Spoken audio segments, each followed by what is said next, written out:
Vamos dar início ao nosso estudo. A nossa página de abertura é do livro Vinha de Luz, pelo Espírito de Emmanuel, de Francisco Cândido Xavier. No Serviço Cristão, é a lição 69.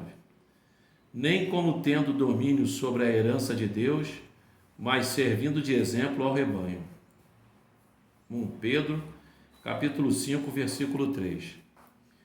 Aos companheiros de espiritismo cristão cabem tarefas de enormes proporções junto das almas. Preocupam-nos profundos problemas da fé, transcendentes questões da dor, porque dão de graça o que por graça recebem. Contam com a animosidade dos que vendem os dons divinos, porque procuram a sabedoria espiritual, recebem a gratuita aversão dos que se cristalizam na pequena ciência, porque se preparam em face da vida eterna, desligando-se do egoísmo destruidor, são categorizados como loucos, pelo que se satisfazem na fantasia transitória. Quanto maior, porém, a incompreensão do mundo, mais se deverá intensificar naqueles as noções da responsabilidade. Não falamos aqui dos estudiosos, dos investigadores ou dos observadores simplesmente. Referimos-nos aos que já entenderam a grandeza do auxílio fraternal e a ele se entregaram de coração voltado para o Cristo. Encontra-se nos círculos de uma experiência nobre demais para ser comentada, mas a responsabilidade que lhes compete é igualmente muito grande para ser definida. A ti, pois, meu irmão, que guardas contigo os interesses de muitas almas, repito as palavras do grande apóstolo, para que jamais te envaideças nem procedas, como tendo domínio sobre a herança de Deus, mas servindo de exemplo ao rebanho. Vamos fechar os nossos olhos, elevando o nosso pensamento a Deus, que a paz de Jesus permaneça conosco e envolva nossos corações, e que nesse mês de prevenção ao suicídio, a gente conclama a todos os espíritas e a todos aqueles que estão envolvidos pelo amor do Cristo, que possa elevar o seu pensamento e o seu coração, pedindo que a espiritualidade a Deus possa intuir os nossos irmãos a não cometer esses atos contra a sua vida. E assim, Pai, nós agradecemos a essa oportunidade bendita e damos início ao nosso estudo no dia de hoje, dando graças a Deus, graças a Jesus, que assim seja. Vamos dar início ao nosso estudo de hoje, como tema básico o suicídio, que se encontra no livro dos Espíritos, na quarta parte do livro dos Espíritos, questão de 943 a 957. A questão principal sobre o suicídio no livro dos Espíritos é 944 do livro dos Espíritos. Esse assunto é um assunto muito considerado até polêmico para aqueles que não admitem a vida espiritual. O nosso objetivo principal é admitir, acima de tudo, a questão imortalidade da alma. Não é isso? Imortalidade da alma é o ponto principal. Porque as pessoas que tentam o suicídio ou que vêm com esse compromisso hereditários de vidas passadas, elas não têm consciência da imortalidade da alma. Por isso que leva por termo a vida. Esse por termo a vida, porque achando que matando o corpo, acabou, não tem mais problema. Só que o espírito, ele vive, permanece por toda a vida, né? E nós acreditamos, acima de tudo, absolutamente que a morte não existe. que é essa beleza divina que chama-se de imortalidade da alma. Todos nós somos almas em trânsito aqui na Terra, que estamos trabalhando para a nossa perfeição. Nós estamos progredindo. Ninguém está satisfeito com o que está. Os que erram não se conformam com o erro, e os que estão bem, às vezes não se sentem satisfeitos, querem mais, crescer mais, melhorar. E nós muitas vezes ainda temos uma vaga lembrança que a nossa inveja, quando esse sentimento ainda existe dentro de cada um de nós, às vezes ainda conservamos essa vaga lembrança dessa nossa inveja para o bem. Quando a gente vê uma pessoa bem, no auge da felicidade, sempre temos um hábito de dizer: eu gostaria de ser igual a você. Não é? Sempre a gente inveja isso. A inveja simples, não é inveja de querer acabar com a vida do outro. Admiração. É, uma admiração que a gente tem. Por exemplo, na minha infância, quando eu conheci de longe o nosso querido Santo Antônio de Pádua, para mim era a coisa mais linda do mundo. Olhar para ele. Olha, a coisa mais linda do mundo era Santo Antônio, não é isso? Eu achava que aquilo era o máximo, o camarada ser um Santo Antônio de Pádua. Então, quando a gente faz a comparação com aqueles desastres que estão acontecendo no mundo, aí a gente fica pensando, mas será que Deus fez uns tão difíceis e outros tão meigos, tão simples, tão belos, né? Nós ficamos pensando. Essa questão do suicídio, no livro do nosso querido Emmanuel de Martins Peralva, está no capítulo 35. Tem o homem o direito de dispor da sua vida? A resposta diz não. Só a Deus assiste esse direito. O suicídio voluntário importa de uma transgressão dessa lei. Porque mesmo dentro do livre-arbítrio, a lei de Deus ainda funciona. Porque ainda existe o agravamento do livre-arbítrio. Quando a gente agrava a nossa liberdade de viver, a gente fica comprometido com a justiça divina, não é isso? Emmanuel diz: guarda, pois, a existência como um dom inefável, porque todo corpo é sempre instrumento divino, para que nele aprendas a crescer para a luz e viver para o amor até a glória de Deus. Esse é o nosso objetivo, que de início eu tive conversando. E esse suicídio vem nos trazer alívio para a nossa felicidade? Não, não traz alívio nenhum. Quase todos que partem para o mundo espiritual depois voltam arrependidos, sem consciência. Uma das mais terríveis palavras no dicionário humano é o suicídio. Como existe a mais bela, que é o amor, existe a pior, é essa que nós atravancamos o nosso direito de viver. Só Deus dispõe de direito à vida por intermédio de suas leis, seus instrumentos espirituais, para ser ventilado na codificação o assunto. Nós estamos assim no mundo comprometidos com o nosso progresso, com a nossa beleza espiritual. Nesse mês que nós estamos em curso, mês de setembro, nós assistimos de perto que está sendo ventilado esse assunto no mundo inteiro, porque o índice de suicídio, principalmente agora com essa pandemia, tem aumentado assustadoramente.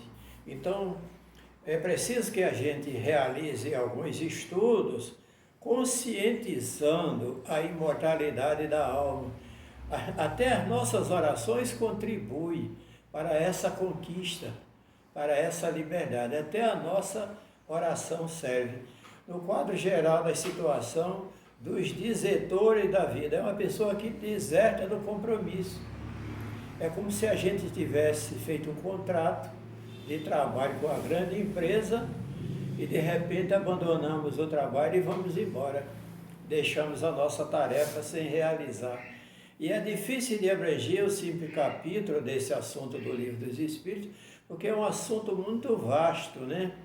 É um assunto muito abrangente. Nós encontramos em várias obras espíritas, por exemplo, no livro Após a Tempestade, no capítulo 18, também a Joana de Ângeles nos toca nesse assunto. Eis a questão inquietante, né? Anotaremos então os princípios de motivações do assunto que outros estudiosos do assunto passam a aduzir novas razões e acrescentamos devidamente e as por nós relacionadas. O que é que nos leva ao suicídio? Falta de fé. A falta de fé é aquela confiança natural que o ser humano conquista de acordo com a sua evolução. É uma conquista. O espírito vai ganhando experiência quando chega na época, começa a entrar na época dos sentimentos. Essa época dos sentimentos, nós começamos a nos identificar com os nossos próprios sentimentos. O desejo de fabricar uma casa, eu não tenho condição, mas como todo mundo já fez, eu vou confiar em mim, assim como os outros são capazes, eu também sou. Isso é a fé, é a esperança. Muita gente faz oração e se sente aliviado de um mal. Já me ensinaram, mas eu fiz, não deu certo. Mas eu vou insistir, porque assim como deu certo para os outros, também pode acontecer de dar certo para mim. Então a fé. A pessoa que não tem fé é vazio, sem objetivo. O orgulho ferido é um dos motivos que nos leva a essa fascinação. O esgotamento nervoso, a pessoa entra num estado de confusão mental, sem equilíbrio. A loucura que muitas vezes a gente pensa, o espírito não nasce louco, ele não é criado louco, ele vem louco, porque essa loucura já foi conquistada às vezes até de outros suicídios que ele já praticou em vidas passadas. Tédio da vida, aquelas pessoas desocupadas, que não tem nada. Eu uso muito essa palavra tédio. Tem pessoas que têm repugnância de trabalho. Quando a gente fala em trabalho, ele fica se espreguiçando, ele se coçando, sente dor nas pernas, nos braços. Tédio de viver. Tem repugnância de estar dentro de casa sem ter o que fazer. Apanha um baralho e vai para a praça pública jogar baralho para ocupar, para gastar o tempo. Vai fazer alguma coisa em benefício próprio, não faz. Né? Moléstias consideradas incuráveis. A pessoa tem medo da moléstia, mas não tem medo do suicídio. Porque o suicídio é uma consequência mental. E a moléstia também é outra consequência mental.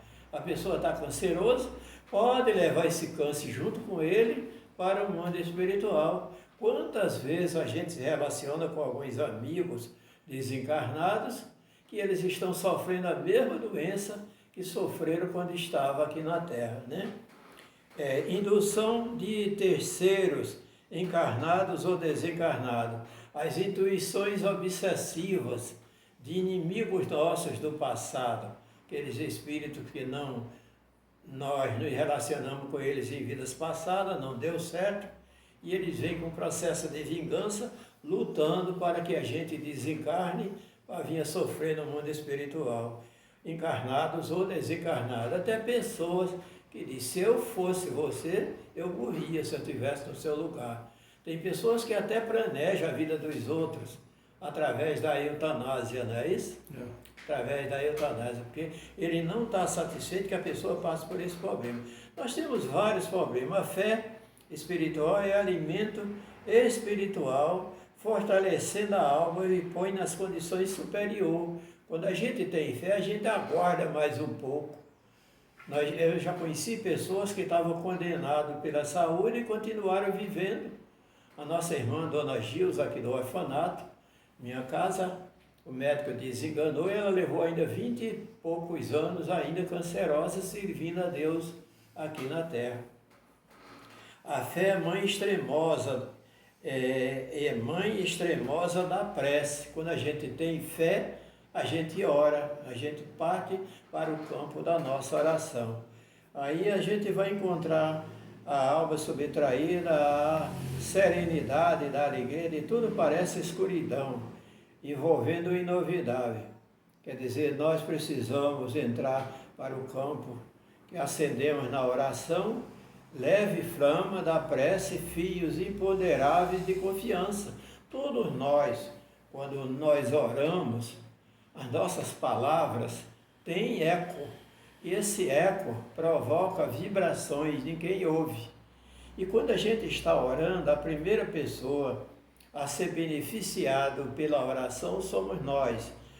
Tem aqueles meus exemplos populares, que quando acendemos uma vela dentro de um cômodo da nossa casa, a primeira pessoa a ser beneficiada pela luz foi aquele que acendeu a luz. Não é isso? Quando a gente anda na estrada deserta, no interior, a gente levava uma vela e servia para 10, 12 pessoas ser iluminadas. E a oração tem esse sentido. Muitas vezes as causas infelizes, o orgulho ferido, a pessoa orgulhosa, acha que fulano tem o prazer de ser feliz, eu não tenho. Aí ele quer ser feliz, mas tem vergonha porque não tem condição de ser, aí se suicida. O orgulho ferido leva o homem a sérios desastres, perpetuando durante os séculos em seu karma.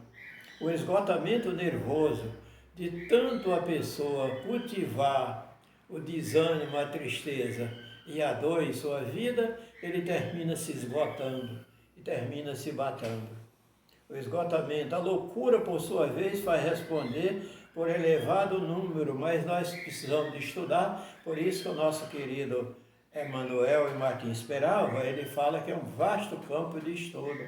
E a loucura não tem consequência da criação do espírito, tem dos compromissos assumidos do nosso passado. A loucura sempre traz essas consequências. E o chamamento do tédio da vida, como eu terminei de falar, a pessoa que nasce, vive, e às vezes o pai ou a mãe não sabe criar, dá toda a liberdade, até mesada, para ele viver sem trabalhar. Aí chega a 25, 30 anos de idade sem trabalhar. Nós temos pessoas agora, amiga nossa, assim.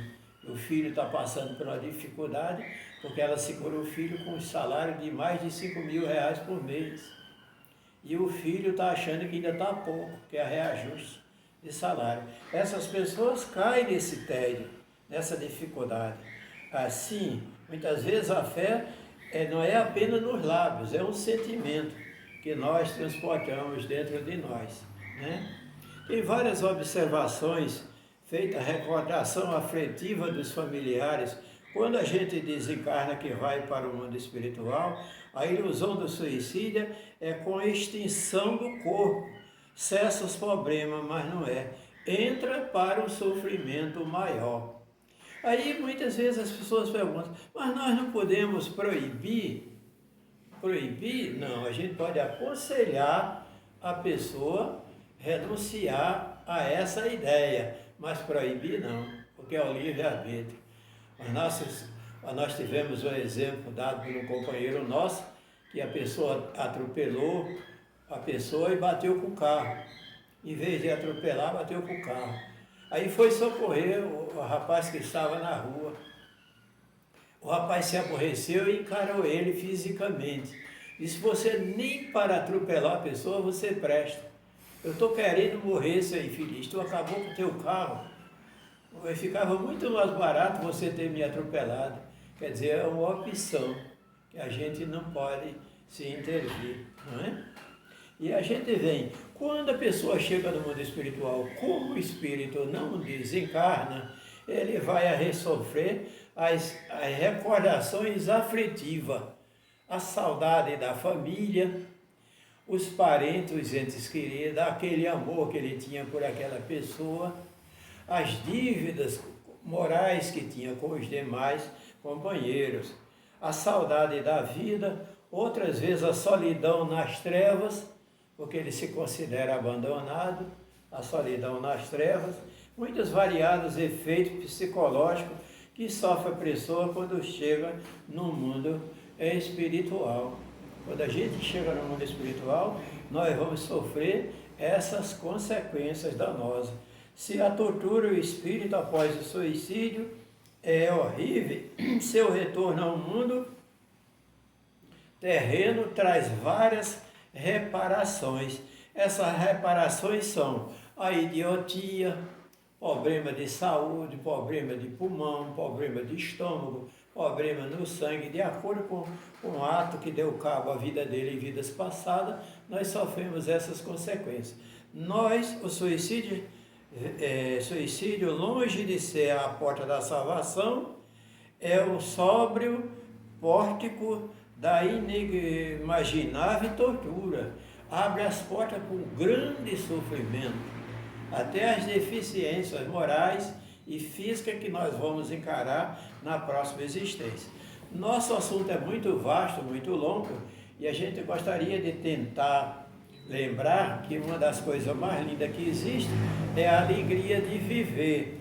No livro Bênção, Nascentes de Bênção, no capítulo 16, tem essa alegria de viver. A alegria de viver é a gente se conscientizar, como de início eu falei, que a morte não existe, a vida espiritual é eterna, e todos nós temos que aperfeiçoar a nossa vida. Aqui nessa obra tem um capítulo intitulado Alegria de Viver. A gente se comprometer com o melhor da vida. Não deixar se embriagar com o sofrimento. O sofrimento é consequência. Mas o mais importante disso tudo é a gente pôr em prática esse finalismo da vida. Vitor Hugo, nessa outra obra aqui intitulada Roteiro de Libertação, ele tem aqui na página 75, ele fala sobre o finalismo da vida. Para que nós nascemos? Foi para pôr termo à nossa vida? Não. Foi para que a gente conquiste a nossa perfeição. E ele mostra com todo carinho, o Espírito é utilizado, utiliza-se por enquanto do mundo corpóreo. Nós usamos esse nosso mundo corpóreo para essa nossa felicidade, tá? E a gente deixa esse lembrete que a gente procure aproveitar a vida para realizar os nossos sonhos, não para provocar tormento nem transtorno. Procurar ocupação digna, oração e a fé viva no futuro, que esse é o nosso caminho, tá? Que Deus nos abençoe, ilumine a todos. Vamos manter acesa a chama em nosso coração para o bem, para o amor e para a luz. Que Deus abençoe a todos, hoje, agora e sempre.